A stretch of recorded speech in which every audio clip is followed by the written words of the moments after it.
Personne de M. Alexer Philippe, ou Philippe Alexer, comme vous l'entendiez. Philippe Alexer, c'est un ancien cadre de l'armée qui a fait du marketing depuis plus de 18 ans, qui a monté des réseaux de plus de 100 000 personnes en quelques semaines et qui vit actuellement au Brésil. Il a donc créé cette société avec deux Sud-Américains, Angéline Sa et Edvaldo Lozel. Voilà. Donc Philippe va vous faire la présentation de la société, le concept et tout ce qui concerne le plan de rémunération et les nouvelles à venir pour les mois prochains. Voilà. Je vous souhaite une bonne présentation. Bon, vous applaudissez pour moi, s'il vous plaît. Ok, merci Philippe. Bonsoir Paris. Bonsoir. C'est un plaisir pour moi d'être avec vous ce soir. C'est vrai que là c'est une grande course pour moi. C'est vraiment une course contre la montre. La semaine dernière j'ai fait la Dominique, j'ai fait Sainte-Lucie. Par la suite, samedi dernier, là, on a eu l'événement sur la Guadeloupe, comme vous l'avez vu. Par la suite, dimanche, là, ça a été la Martinique. Je suis arrivé aujourd'hui justement à Paris. Là, je repars et vendredi soir, on a un événement aussi sur la Guyane et un autre événement sur le Brésil samedi. Voilà. Donc, vous voyez, c'est vraiment une course contre la montre réellement. Donc là, ok, voilà, désolé pour le retard qu'il y a eu. Ok, voilà, et c'est quelques soucis techniques. D'ailleurs, c'est pour ça que justement du fait que de la grande course. Mais en tout cas, ok, Paris. Ok, voilà, c'est un début dynamique. Ok, voilà, l'information est en train d'être justement diffusée actuellement sur Paris. Là, pour ceux qui ne me connaissent pas, ok, voilà, Philippe Alexer, ok, là, j'ai 43 ans. Là, justement, j'habite au Brésil, ça fait 15 ans. Ça fait 15 ans que j'habite au Brésil et en fait, de ma profession, ok, voilà, je suis ingénieur électronique. Là, j'ai été aussi cadre de l'armée de l'air, donc voilà, pendant 8 ans. Mais 8 ans, en fait, ce qui s'est passé, c'est que, tout comme vous, en fait, moi j'avais des rêves. J'avais des rêves. Mais parfois, en fait, la différence entre quelqu'un qui a du succès et celui qui n'en a pas, parce que tout le monde a des rêves. Qui a des rêves ici? Tout le monde a des rêves. Mais la différence entre ceux qui atteignent les rêves et ceux qui ne les atteignent pas, moi je peux vous dire une chose, il y a une toute petite différence. Elle est toute petite. C'est qu'il y a des gens qui pensent que les rêves, ça doit être bien là, perché, mais ça doit être juste un rêve. Et il y a d'autres personnes qui pensent qu'un rêve, ça mérite d'être vécu. Voilà, et c'est pour ça qu'en fait, moi, si j'avais continué à penser comme ça, parce que c'est vrai qu'aujourd'hui, avec la vie que j'ai, avec tout ce que j'ai gagné, en fait là, beaucoup de personnes pensent que je suis un Superman. Je n'ai rien un Superman. C'est qu'en fait, tout simplement, un jour, je me suis dit, pourquoi que les autres? Et pourquoi pas moi? Et moi, j'ai osé. J'aurais pu faire, tout comme beaucoup de personnes, en fait, parce que moi, j'étais un cadre de l'armée de l'air, je n'ai pas fait de service militaire, j'étais un engagé, et voilà, je pouvais y rester jusqu'à mes 54 ans, même en ne faisant rien, je pouvais y rester, gagner de l'argent et avoir la retraite. Mais en fait, vous savez quoi? Peut-être tout comme vous, alors si ce n'est pas encore le cas, il y a une chose que j'ai constatée, c'est que toute la vie, on court après une carotte. Vous savez, quand on est enfant, papa, maman, qu'est-ce qu'ils disent? Apprends tes leçons pour que tu puisses avoir ton diplôme, parce que après tu dois avoir un bon travail. Qui a entendu cette phrase? Tout le monde. Et en fait, qu'est-ce qui se passe? En fait, c'est exactement ce qui se passe. Il y a la carotte, on va après le baccalauréat, ensuite on va après un BTS, ok, on va après jusqu'à une maîtrise, après un doctorat, ok, on a un travail, on va après le travail, et vous savez qu'est-ce qui se passe quand on a le travail? On court après la retraite. Vrai ou faux? Et vous savez ce qui se passe en plus?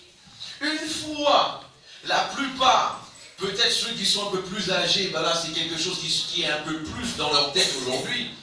Une fois qu'on arrive à la retraite ou alors au bord de la retraite, le gouvernement dit, il va falloir que tu travailles 5 ans, 10 ans de plus. Vrai ou faux? C'est exactement ce qui se passe. Et en fait, quand on regarde bien, la plupart des gens, ils sont tout simplement dans un système. Ce n'est pas un système qu'ils ont voulu spécialement, Mais un système qu'on n'a pas, on est dedans parce que voilà, c'est déjà comme ça. Vous savez, les croyances sont tellement fortes, les croyances sont tellement puissantes. Il faut savoir qu'une croyance, c'est ce que quelqu'un te met dans la tête, ou alors que toi, tu acceptes de te mettre toi-même dans la tête. Ça me rappelle une petite histoire. C'est une petite fille. En fait, une petite fille, elle voit sa mère qui fait un rôti qui était super bon, et elle pose la question à sa mère. Dis maman, mais pourquoi chaque fois que tu fais le rôti, tu coupes toujours les deux bouts? La mère lui a dit, ben parce que, est-ce que le rôti de maman il est bon? Oui maman, il est super bon. Ben tu vois. Mais pourquoi maman tu coupes toujours les deux bouts? Et à ce moment-là, elle dit, ben parce que j'ai toujours vu ma mère faire comme ça. La petite fille très curieuse, elle va voir sa grand-mère. Dis mamie, pourquoi maman m'a dit que toi aussi, chaque fois que tu fais un rôti, à chaque fois j'ai vu aussi que tu coupais les deux bouts. Pourquoi tu coupes les deux bouts à chaque fois? Ben la mamie qui dit, est-ce que tu aimes le rôti de mamie? Oui mamie, il est super bon, mais pourquoi tu le coupes? Tu coupes les deux bouts. La mamie dit, ben parce que j'ai toujours vu ma mère le faire. Et là, elle va voir son aïeul, la petite fille curieuse. Elle va voir son aïeul, mais dis mamie, pourquoi tu coupes toujours les deux bouts du rôti pour faire un rôti? Est-ce que tu aimes le rôti de mamie? Oui, bien sûr, il est très bon. Ah ben moi en fait, parce que maman, j'ai posé la question à maman, elle m'a dit c'est parce qu'elle a vu sa mère le faire. J'ai posé la question à ma grand-mère, elle m'a dit c'est parce que toi, elle t'a vu faire pareil. Mais pourquoi toi tu le fais? Et l'aïeul qui lui dit, ben en fait ma petite fille, moi je le faisais parce que mon four était le four était petit. Donc je coupais les deux bouts à chaque fois. Pour vous montrer que parfois, une croyance, ça part de quelque chose parfois qui n'a aucune importance. Parce que son four était petit, et après la mère et la grand-mère ont cru que c'était comme ça que le rôti était bon. Donc même en ayant un four un peu plus important, elle aussi, elle coupait le rôti. Tout ça pour t'expliquer que on est dans un système qui, depuis petit, qu'est-ce qu'on nous dit? Il faut aller après un diplôme, il faut avoir un travail. Vous savez une chose? J'ai été fonctionnaire, je peux vous le dire, il y a des avantages. Mais vous savez quoi? Il y a des personnes en fait qui n'aiment pas se risquer dans la vie. Mais celui qui ne se risque pas, il a une seule garantie. C'est d'être dans la merde toute la vie. Ça, je vous le dis. Pourquoi? Parce qu'en fait, toute ta vie, tu passes toute la vie à faire quoi? À payer des factures. À payer des factures. Il n'y a que ça qui se passe. Toute la vie, on est en train de payer des factures. Et là, en fait, c'est là un jour, moi, que justement, quand j'ai eu l'opportunité de rencontrer des hommes d'affaires, ok, aujourd'hui, des personnes qui sont multimillionnaires en dollars, et là, qui m'ont expliqué, en fait, ok, là, comment le monde fonctionnait, comment la vie fonctionnait, et comment moi, je pouvais avoir une interaction sur moi-même pour que je puisse changer mes propres croyances, parce qu'en fait, n'oubliez pas une chose, la croyance que tu as dans ta tête aujourd'hui, c'est ce qui va avoir une influence sur toutes les actions que tu vas faire. La vie que tu as aujourd'hui, c'est ni plus ni moins que le résultat de toutes les actions que tu as faites au cours des 5-10 dernières années. Et toutes les actions que tu as faites au cours des 5-10 dernières années, ça a été tout simplement le reflet direct d'un état d'esprit, d'une manière de voir, d'un ensemble de paradigmes, c'est-à-dire au niveau des croyances. Et en fait, moi un jour, j'ai décidé de changer ces croyances-là. Qu'est-ce que j'ai fait tout simplement? Ben moi, j'ai décidé tout simplement. En fait, ça a commencé où?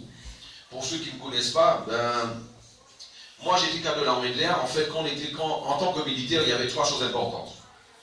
Il fallait une médaille. Militaire sans médaille, c'est pas un militaire. Et pour moi, j'étais tellement à fond, tout ce que je fais tellement à fond, il fallait faire une guerre. Et pour moi aussi, il fallait faire un défilé du 14 juillet sur les Champs-Élysées. Et c'est pour ça, dès que je suis sorti d'école, je me suis mis sur une liste de volontariat pour partir en guerre. Je suis parti en Yougoslavie, j'ai entendu parler de la guerre de Sarajevo, j'ai été casque bleu à l'époque, tout ça. Donc en fait, et Et je peux vous dire, voilà, aussi, j'ai eu 3 médailles. J'ai pas fait de défilé de 14 juillet, mais j'en ai fait énormément ailleurs. Mais en fait, c'était ça. Mais pour ça, pour vous expliquer que quand j'étais, beaucoup de personnes n'ont pas l'importance qu'elle a la vie. Beaucoup de personnes ne prennent pas de grandes décisions dans leur vie parce que pour elles n'ont pas la réelle importance qu'elle a la vie. Moi, j'ai eu cette importance-là quand moi, en fait, je me suis retrouvé en Yougoslavie. Et j'étais dans la ville de Mostar quand ça s'est passé. À l'époque, je courais énormément. J'avais pas de vie. Je faisais entre 50 et 60 km par semaine. C'était 10 km par jour. À l'époque, je me rappelle encore, c'était en 1h10. 1h10, c'était mon temps. Je courais énormément. C'était en 1h10 que je faisais justement les 10 bords. Et en fait, et après ça a été un problème de jour qui a fait que j'ai dû m'arrêter. Mais en fait, à l'époque, ce qui s'est passé tout simplement, un matin, j'allais faire mon footing. Je me suis arrêté parce que j'avais un petit besoin présent. Et là, ok, voilà, c'était un terrain de guerre. Il y avait une trace, et là, je constate que je venais de mettre le pied à côté d'une mine, à 30 cm d'une mine. Moi, je vous dis une chose, cela vous est déjà arrivé, par exemple, d'entendre ou alors de lire, de voir dans les magazines, donc voilà, même à la télé, des personnes qui disent que quand ça se passe, vous voyez tout le film de votre vie passer. Je vous le garantis, c'est vrai. Parce que je l'ai vécu. Tout le film de ma vie est passé à ce moment-là. Et en fait, c'est là qu'à ce moment-là, je me suis rendu compte de l'importance qu'elle avait la vie. Et vous savez ce qui s'est passé? Je me suis dit, regarde Philippe, t'es Français, t'es en Yougoslavie, en train de faire de la guerre à des Bosniaques. Ok, voilà, pour des raisons socio-économiques et religieuses que tu ne connais même pas réellement, et t'es quand même là, et t'es prêt à te risquer. C'est vrai, il y avait une compensation financière aussi, on ne va pas cracher dessus. Ok? Et là, t'es quand même prêt à te risquer pour cela. Et je peux vous dire une chose, c'est là que j'ai pris l'importance qu'avait la vie. Et depuis ce jour-là, j'ai pris une décision dans ma vie. Vous savez, il y a beaucoup de personnes en fait qui désirent. Ceux qui désirent, je vais vous dire une chose, celui qui désire, je vous garantis, il n'arrivera à rien. Il n'y a que celui qui veut qui arrive à quelque chose. Désirer, ça veut dire, je fais, mais si ça marche, c'est bien. Si ça ne marche pas, au moins je vais essayer. Et en fait, celui qui veut, en fait, vous savez comment il marche dans sa tête? C'est soit ça se passe, ou alors soit ça se passe. Il se donne deux options, ce sont ces deux-là. Soit ça se passe, soit ça se passe. Et à partir de ce moment-là, j'ai pris des décisions dans ma vie. Je me suis dit, en fait, si toi, tu étais prêt à te risquer pour ça, donc là, à ce moment-là, là, dans ma tête, j'ai acheté des chars d'assaut, j'ai acheté des mitraillettes. Dans ma tête, j'ai acheté aussi, voilà, des Scuds. Dans ma tête, j'ai mis des missiles. Dans ma tête, j'ai mis toutes les armes possibles et imaginables, parce que moi, je me suis dit, à partir d'aujourd'hui, quelle que soit la barrière qui se mettra entre mes rêves et moi je les détruis. Et c'est ce que j'ai fait, au cours des 15 dernières années. Qui fait que, voilà, cela m'est arrivé dans cette industrie, de gagner des chèques, en fait, qui représentaient aujourd'hui, pour ne pas être indécent, on va dire, on va parler tranquillement, des chèques qui représentaient, en fait, par mois, je gagnais par mois ce que les smicards gagnent tous les 10 ans. Je ne sais pas si vous avez une petite idée. Et en fait, arrivé un moment, je me suis dit, j'ai travaillé dans plusieurs compagnies de marketing et réseau, et après 18 ans dans l'industrie, je me suis dit, cette industrie-là, je sais comment elle fonctionne. Cela m'est arrivé, de pouvoir être à côté de dirigeants de compagnie, de CEO de compagnie. La dernière compagnie dans laquelle j'ai travaillé, quand je suis arrivé dans cette compagnie avec mes deux associés qui sont aujourd'hui les cofondateurs de la LGC, en fait, cette compagnie, elle faisait 250 000 € par mois le chiffre d'affaires mondial. 250 000 €. Quand on est arrivé, un an après, seulement avec mon organisation, on faisait déjà 1,5 million d'euros par mois. On avait permis à cette compagnie de multiplier son chiffre d'affaires par 7. Par 7. Parce que nous, on savait comment ça marchait. Et en fait, ce qu'on a voulu faire, tout simplement, mettre notre capacité, notre expérience au service d'une compagnie qui avait déjà une structure. Mais on a constaté que cette compagnie-là, elle avait une calculatrice, et sur sa calculatrice, il y avait 2 touches. Multiplier, soustraire. Il n'y avait que 2 touches, multiplier, soustraire. Vu que nous, notre état d'esprit, c'est plutôt le partage. Donc en fait, parce que là, c'est surtout le partage. C'est pour ça d'ailleurs, ceux qui vous ont déjà parlé de l'activité, vous allez voir sur le site, la première page du site, la première phrase qu'il y a, c'est une phrase de Zig Ziglar, celui qui a écrit le livre Rendez-vous au sommet, où il dit: vous pouvez obtenir de la vie tout ce que vous voulez, si vous aidez assez de gens à obtenir ce qu'ils désirent. Et c'est exactement l'état d'esprit de l'AGC, et c'est dans cet état d'esprit-là qu'on a commencé à faire un travail, et c'est ce qu'on voulait déjà, et aujourd'hui, grâce à Dieu, et grâce au travail qui a été réalisé aussi, voilà, on est déjà présent dans 112 pays dans le monde, et là on est en train de conclure les 22 000 partenaires dans le monde entier. Voilà, donc là pour donner juste une petite idée de tout ça. Maintenant, pour ceux qui n'ont pas totalement l'information, on va passer un peu pour que vous puissiez voir. C'est pour ça que notre slogan, c'est For the people, by the people. Un concept pour les gens, par les gens. Parce que nous, on est convaincus d'une chose. Si on est basé sur, sur la redistribution des richesses, si on est totalement basé, on a un état d'esprit sur le partage, parce que là, qu'est-ce qui se passe? Si moi, je te permets de gagner, est-ce que tu voudras t'arrêter de gagner demain? Donc, je ne vais pas m'arrêter de gagner non plus. Donc, c'est pour cela que la compagnie, elle a un état d'esprit de permettre à un maximum de personnes de pouvoir, gagner. Ça peut être un complément de revenu. Il y a des gens, vous savez, il y a des gens, quand on leur parle de gagner 10, 20 ou 30 000 euros par mois, ça leur fait peur. Vous savez ça? Et ouais, j'en connais. J'en ai rencontré. Je sais que c'est pas ton cas. Je sais ce que tu veux, toi. Je sais que c'est pas ton cas. Mais je connais des gens comme ça. Par contre, il y a aussi des gens, si vous leur dites qu'ils peuvent tout simplement se faire tous les mois, en plus de ce qu'ils gagnent, qu'ils puissent se faire 500 euros, 600 euros ou 800 euros en plus, ils sont bien. Vous connaissez des gens comme ça? Qui connaît des gens comme ça? Il y a certains qui vont me dire, tu as un devant toi. Hein? Peut-être certains qui vont dire, oui, il y a un devant toi. Ah ben voilà. En fait, c'est exactement ça. Maintenant, la compagnie a un concept. Mais un concept qui est totalement différent de ceux qu'on a déjà connus. Vous savez, certains d'entre vous ont déjà entendu parler du marketing de réseau, du marketing relationnel, où à l'époque, les gens devaient acheter un pack de produits, ils devaient aller les revendre, faire du porte-à-porte, tout ça, faire le masque. Celle-là, elle l'a fait, ça. Il y a des connaisseurs ici. Hein? Voilà. Ben, il a fait. J'ai fait aussi ça. Hein? J'ai fait des présentations, j'ai fait des masques dans le visage des gens. Ok, voilà, j'ai vendu des produits pour maigrir, des compléments nutritionnels, tout ça. Maintenant, vous savez une chose, moi je suis originaire des Antilles. Vous savez, à l'époque de ma grand-mère, quand elle est venue justement sur Paris, elle a pris le bateau.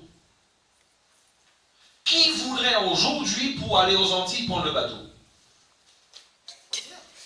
Tu voudrais prendre le bateau aujourd'hui pour aller aux Antilles? Oui. Croisière? Ah, non, je te parle de transport. Ah non, merci, ça va. Ah non, moi je veux bien. Transport. Oui. Ça, c'est juste pour vivre un moment. Voilà. Pour le fun, quoi. Mais tu es d'accord avec moi. Mais regarde une chose. Il y a 1% de la salle qui voudrait le faire. Oui, parce qu'ils ne savent pas ce que c'est. Voilà. Non, j'ai pas dit que je ne suis pas contre. Moi, j'aime bien la mer. Au Brésil, j'habite en face de la mer. J'adore la mer. Ok, j'adore la mer. Maintenant, J'ai été bien content, ok, là, de prendre l'avion hier soir, ok, là, justement, sur Pointe-à-Pitre, et d'être arrivé ce matin. Sinon, on se verrait que la semaine prochaine. C'est pas plus. Et en plus, quand je vois tout ce que j'ai fait, ok, au cours des 2 dernières semaines, le nombre de kilomètres que j'ai fait, je dis heureusement que l'avion existe. Voilà, dans ce sens-là, je le disais. Pourquoi je dis ça? En fait, il faut comprendre que le monde évolue. Le monde a évolué. Moi, je vais vous poser une question. Mais une question bête. Vous savez pourquoi? Vous allez voir, parfois, je pose des questions bêtes. C'est pour tout simplement montrer l'évidence. L'évidence. Qui ici, il y a 20 ans en arrière, avait un téléphone portable? Ok.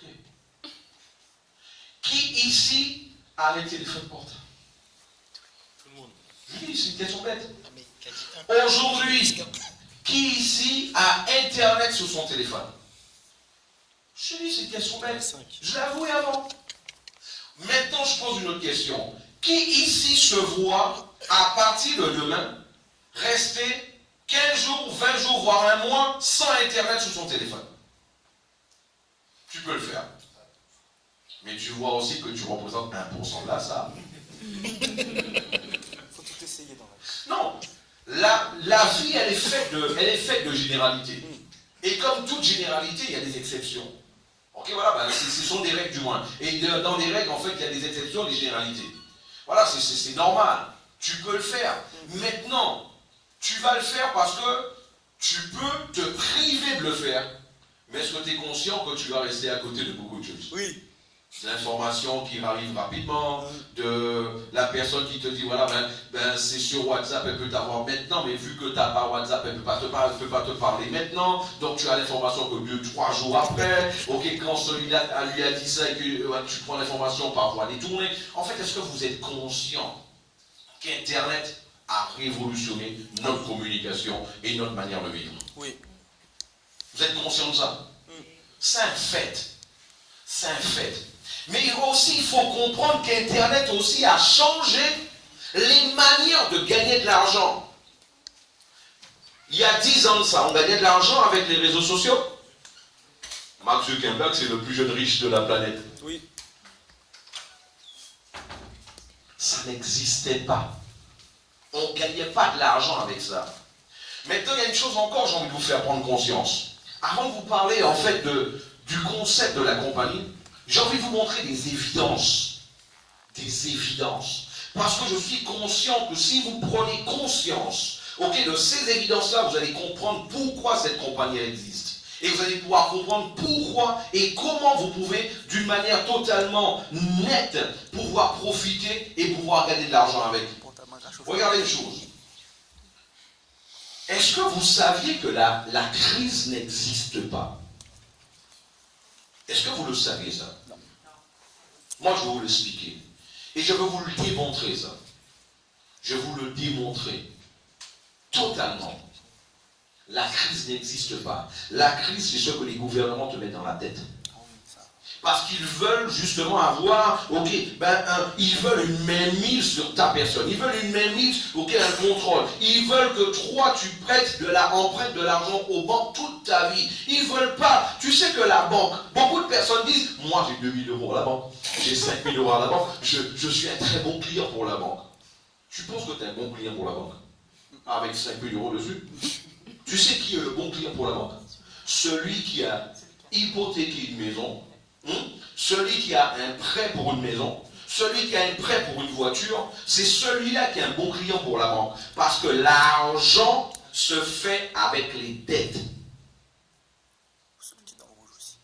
L'argent se fait avec les dettes. Parce que 5000 €, c'est 5000 €. Tandis que lui, là, tout ce que toi t'as emprunté, c'est multiplié. Et j'en pourrais rentrer en détail là-dessus. Il faut savoir que quand la banque te prête 10 000 €, elle a utilisé que 1000 € de sa poche. Ça, il faut le savoir. Elle n'a utilisé que 1000 € de sa poche. D'ailleurs, c'est pour ça, ceux qui doivent de l'argent à la banque, appelez votre banque. Non, je vous le dis. J'ai déjà fait du training là-dessus, je suis conférencier, j'ai déjà fait du training là-dessus sur l'éducation financière. Vous les appelez et vous leur dites que vous voulez régler. ok, quittez, ok, justement votre banque, la banque. Votre crédit.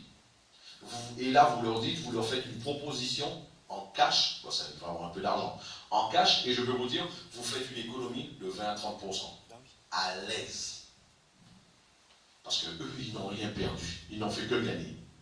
Je rappelle, c'est 1 pour 10. Quand une banque emprunte, quand une banque te prête 1000 euros, 10 000 euros, elle a utilisé que 1000 euros de sa poche. Quand une banque, ok, voilà, ben, toi, tu fais une hypothèque, tu vas hypothéquer un bien qui coûte 100 000 euros, ce bien-là donne droit à la banque de pouvoir prêter 10 fois 100 000 euros, parce que ça devient un actif pour la banque. Quand tu fais une hypothèque, la maison, en fait, tu es en train de signer un papier disant que cette maison n'est plus à moi, elle appartient à la banque jusqu'à ce que je paye la dernière échéance. Et le fait que la 3 est signée, donc de par la Banque de France, cette somme-là, cette maison, ce bien-là, devient un actif pour la banque. Et tout actif de la banque a le droit de prêter 10 fois sa valeur. Voilà, il faut le savoir. Beaucoup de personnes ne savent pas comment se fait l'argent. Voilà. Donc, allez voir un peu. Aujourd'hui, il y a la plus grande encyclopédie, justement, qui est YouTube. Allez voir, il y a des vidéos dessus, que l'argent, allez voir, il y a des vidéos qui s'intitulent l'argent dette. Comment se fait l'argent? Comment fonctionnent les banques? Vous allez voir tout ça. Pourquoi je vous parle de ça? C'est pour vous expliquer une chose. Regardez une chose. Comment vous pouvez me dire que la crise existe? En même temps qu'on parle de crise, il y a des compagnies qui augmentent leur chiffre d'affaires de 30, 40, 50, qui doublent sur Internet. D'où vient l'argent, hein? Parce que normalement, si c'est la crise, il n'y a pas d'argent. En temps normal. Théoriquement. En les écoutant, crise sous-entend pas d'argent. Non, moi je vous dis une chose. Il y a 3 mois de ça, j'étais à un grand séminaire sur le e-commerce au Brésil, où il y avait Amazon.com, il y avait eBay, il y avait les plus grandes compagnies mondiales, elles étaient là-bas. Et en fait, c'est grave. Je suis passé, c'est à l'époque en fait, avant la destitution justement de la présidente brésilienne, et bien en fait, on passait devant l'équivalent de l'Élysée au Brésil, avec Eduardo Angeli, les cofondateurs de la compagnie, on passait devant, et là il y avait environ 50 000 personnes pour ou contre la présidente, en train de dire que là il y avait la crise, ok, c'était compliqué. On fait 3 km, on va à un séminaire, et là on voit des Brésiliens qui ont monté, avec des compagnies sur Internet, qui se font 5 milliards de dollars à l'année, 10 milliards de dollars à l'année, 20 milliards de dollars à l'année. Donc, tout vient l'argent. Moi, je dis une chose, la crise n'existe pas. Il y a tout simplement, madame, l'argent qui change d'endroit. L'argent change d'endroit. Et il est important que tout un chacun prenne conscience de ça. C'est pour ça, parfois, je vois certains jeunes, voire les moins jeunes, ils sont licenciés dans un domaine. Parce que c'est souvent, qu'est-ce qui se passe? La plupart des gens, ils étudient dans le même domaine, parce que c'est de ceux qu'on parle le plus à la télé. Ils vont étudier dans le même domaine. Après, résultat de l'histoire, ils vont postuler pour un poste dans le même domaine. Et le fait qu'ils sont plus nombreux dans le même domaine, il y a plus de chômage. Ouais, bah oui. Et eux, qu'est-ce qu'ils font? Quand ils sont licenciés, ils vont encore postuler dans le même domaine. Dans le même domaine. Il faut comprendre que la crise en soi, elle n'existe pas. Il n'y a que l'argent qui change d'endroit. Moi, je vous pose une question qui est simple. Il n'y avait pas de réseaux sociaux il y a quelques années en arrière. Comment vous m'expliquez que Facebook aujourd'hui, vaut 500 milliards de dollars? Il n'y avait pas Internet il y a quelques temps. Comment vous m'expliquez que Google fait 300 milliards? Il n'y avait pas Internet, qui vaut 300 milliards. Il n'y avait pas Internet il y a quelques temps en arrière. Comment vous m'expliquez qu'Alibaba, a fait la plus grande rentrée en bourse, il y a 2 ans de ça, Voilà. En faisant 34 milliards de dollars en un jour. Comme Alibaba, Internet n'existait pas, Alibaba fait 284 milliards de dollars en un an. Comprenez bien une chose, l'argent, la rivière est en train de sécher d'un côté, Et c'est en abondance de l'autre. et il y a de l'abondance de l'autre. J'ai envie que vous puissiez comprendre ça. Et c'est basé sur cela qu'est né le concept, justement, ok, la compagnie Smart Group Concept. Quelle est notre mission? Créer la plus grande communauté de recommandation du monde, reliant ok, toute la chaîne de l'économie, en mettant en fait au centre, ok, voilà, le plus important, les gens. Les gens. Je vous pose une question. Une question bête encore. Qui ici est un consommateur? Tout le monde. Je vais lister.